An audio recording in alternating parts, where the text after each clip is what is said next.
Hello everybody and welcome to my channel. I am Moody, and in this video I wanted to try something a little different, so we're gonna do a rain scene sort of thing, but it's a piece of floor with a puddle on it. I'm sure you've seen the thumbnail.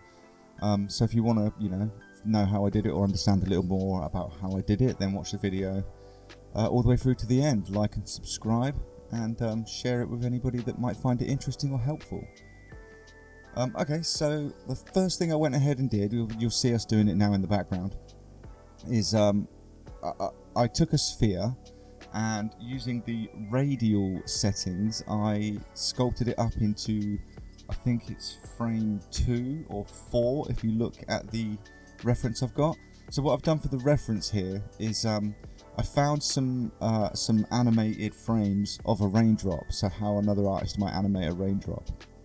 And I sculpted up on 2s. So if I find the time, I'll put these together in a video editor of some sort, and maybe do a quick animation of it so that you can see how it looks when it's actually each frame is playing. But the main reason I did this is because I wanted variation in the splashes. So I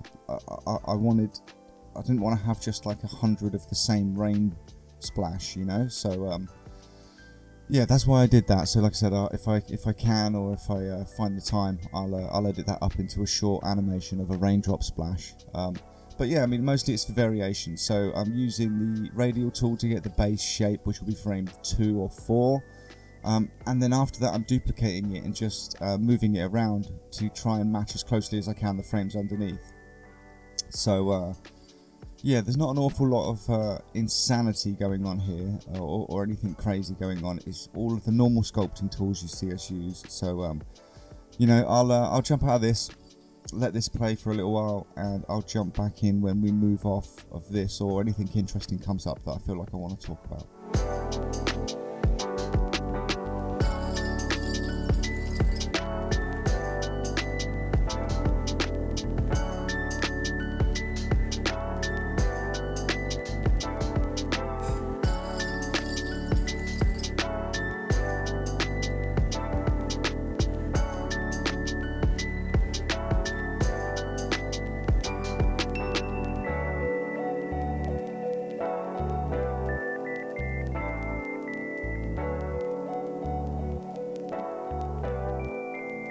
So just a quick thing as well, at the beginning of it, it played very, very fast. You didn't really see an awful lot of what was going on at the very, very start. That's because I forgot to press record, so that's my fault. And what I ended up doing was just undoing everything on the screen, recording it, and then just tapping through it again to get back to where I was. So you do see it play out very, very fast at the beginning, but it's just started from the sphere. And using the radial tool, I sculpted it up, as I said, and then after that, once I got to a certain point where the radial tool wasn't helping, because it's not symmetrical anymore, yeah, I'll just move off of that and start sculpting it freehand to try and match the frames. So yeah, jump back in a minute when we move off this.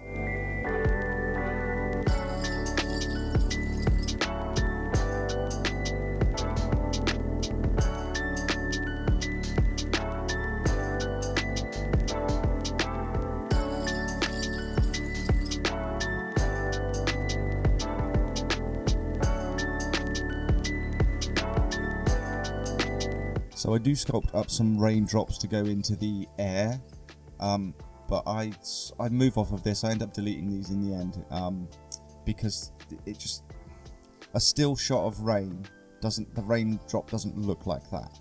So yeah, I ended up getting rid of that. Plus I wanted to use the array tool to spread around the raindrops and the splashes, and if I randomize all of the settings on the array tool, then these raindrops would rotate to the side and it would look like they were flying through the air, like tic-tac UFOs or whatever, so yeah, or an arrow or a projectile flying through the air of some sort. So I move off of that. So what we're going to do now is we're going to move on to sculpting the rest of this small scene. I start with the water because I wanted to make sure that I was going to have the raindrops that were hitting the water were going to have contact, and that the water was had movement in it. I didn't want it to feel static. Now I do push this back down flat later because it looked a bit too much when it was lit. So yeah, it's still there, but it's very subtle. And then I move on to making the ground, which is just going to be some, like, you know, some ragged, I imagine it in my head as either like ragged tarmac that's really been like used over a long period of time. And then I invert the pressure there and set it so that there's a puddle in the middle. I just wanted a decent amount of water for the raindrops to be hitting. And then, yeah, I think we are going to start moving the raindrops around. So in order to get the raindrops into the positions that they're in, I actually end up using the array tool, right? So what you can do is if you select the raindrop that you want to start working with, and then move up to the top left there, under the, I forget what the tab's called, but it's where you can add extra meshes and geometry, or the layers tab there or something. I'll try and put it in the description if I remember. But wherever it is in the top left there, where you add geometry or you can add something to the scene, or at the bottom of the layers there, where you can add an array. It's at the bottom of the layers tool, I think. So at the bottom there, you can go down once you've got the object selected, and you can hit. There's an option down there called array. It's next to the curve tool and all of that sort of stuff. And then what that does is that puts the mesh that you've selected into the array tool, and it gives you another set of options, which I have at the top usually. And you can up the count, so you can, it's a way of randomly duplicating the raindrops in the scene. Well, it's not random, it puts them in a line. And then if you go up to the top right of this option there, you've got randomize, and you can go in there and you can specifically randomize certain attributes. So what I end up doing is the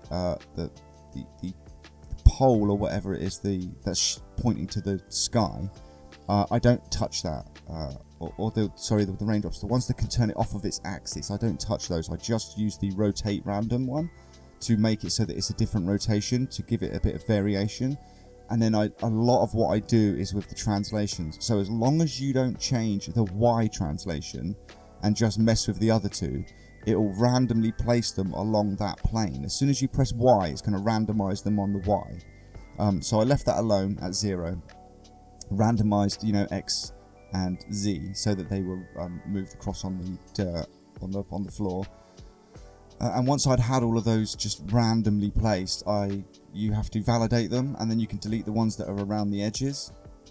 And then at this point, I manually go through and I'm placing them individually, masking them off, tapping off of the model so that it inverts the mask, and then I'm able to move the individual ones down so they're in contact with either the floor or the puddle.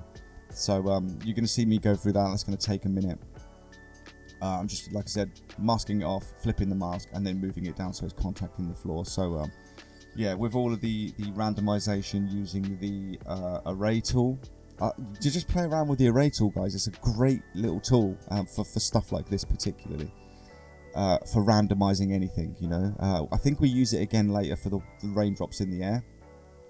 But yeah, for now, I'll let this play out, because like I said, all we're doing is placing these raindrops on the actual mesh, on the actual floor, so that they're not floating in the air above it. And I'll jump back in a second when we move off of this.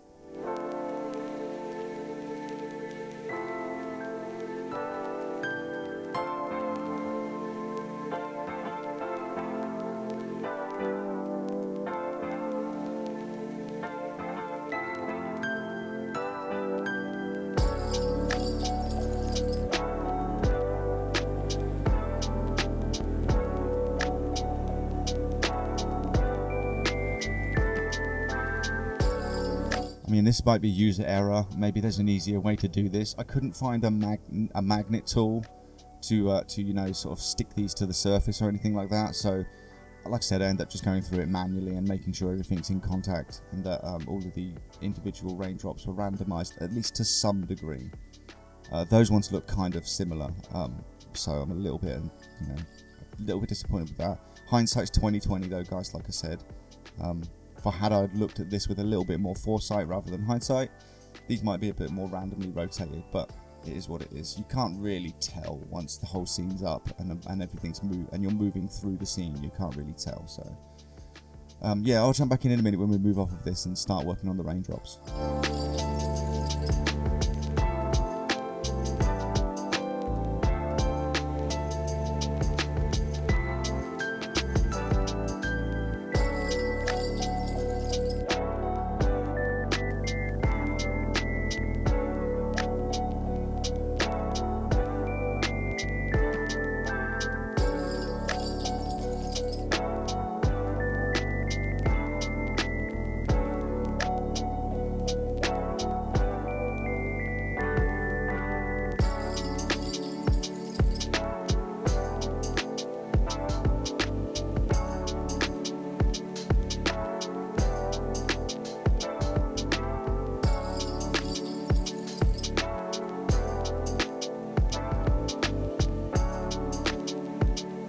Okay, so here we are. We're going to sculpt up just a random shape and kind of use this as our base.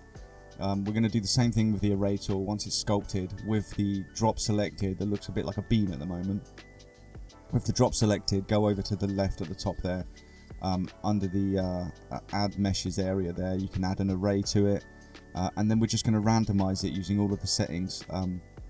This one we're going to, because it doesn't have to actually stick to a plane on the vertical, we're just going to randomize all of the settings. And you really got to push this quite far in order to get them to spread out as much as I have. And yeah, this is how we ended up doing the rain. It's pretty simple once you get down to it. And the fact that you've randomized the rotations and the scale a little bit, you know, all of these raindrops should look different enough, especially for what we're going to be doing with it. So yeah, I think after this we're going to move on to oh, there we go. Yeah, so in order to do that, I grabbed one raindrop from under the array and I just scaled it along one of the axes because I wanted it to feel like the rain was moving, but I also wanted it to feel like a decent still of the rain. And I think that when you take a still with a camera, the raindrops do look slightly elongated. The reason I didn't use the ones from before is because they were way too long, and if I randomized the rotation, then it would, like I said, look like a dart flying through the air. At this point, we're just going to add a bit more roughness to the surface of the floor, because when I start lighting it, it looks a bit shiny. So we're going to just add a bit more roughness to it. We're going to use the paint tool and this. Yeah, there we go. We're going to use the paint tool there to add some matte, like dirt, to the top of it. So again, just so that it wasn't just a slippery, shiny, wet surface. I wanted to break that up and have a bit of variation in that, in the surface wetness of it. So yeah, we're going to be doing the same here to the water. I toy around with the materials for the water there for a second. I move away again from just using the refraction one. I think it's the refraction, you know, the one that you would normally use for glass, and I just play around with a bunch of settings for the, I think one of the ones that you can change the opacity of it. I forget which one it is I used. I'll try and remember and put it in the comments. But at this point we're just toying with some lighting to see if we can, you know, make everything out clearly, and just, you know, just to see what it looks like before we move off of this. I'm gonna come back in once we've settled and I'm happy with a lot of these changes I've made here, particularly to do with the surface of the water and the floor that the raindrops are hitting. And then we're gonna, after this, and I've had a peek at it, I mean, we're then gonna go back in, add the ripples to the water, and at that point I think we're gonna add lights. So the majority of the way this looks is actually gonna be achieved with lighting. The floor's just grey with some like random dirt texture on it that's had the reflection sort of styled down a little, so it feels like matte. Like if you drop dirt on top of something, you get reflections around it, and then where the dirt is, it wouldn't be reflecting. So yeah, I think so. Once we've settled on all of that and we're a little bit happy with the way it looks, yeah, here we go. We're going to start adding ripples. So I did make this using the same method I showed you before in one of my other videos, where we go into Krita and make a black and white image of a few rings, smooth it out and blur it a little, and then you can just drag it in, and it's, you know, you've got your water ripples from where the puddles are, where the raindrops are splashing and stuff like that. So again, there's nothing we haven't talked about in other videos here. This is literally just an alpha that I made, like I said, and dropped it onto the stamp tool.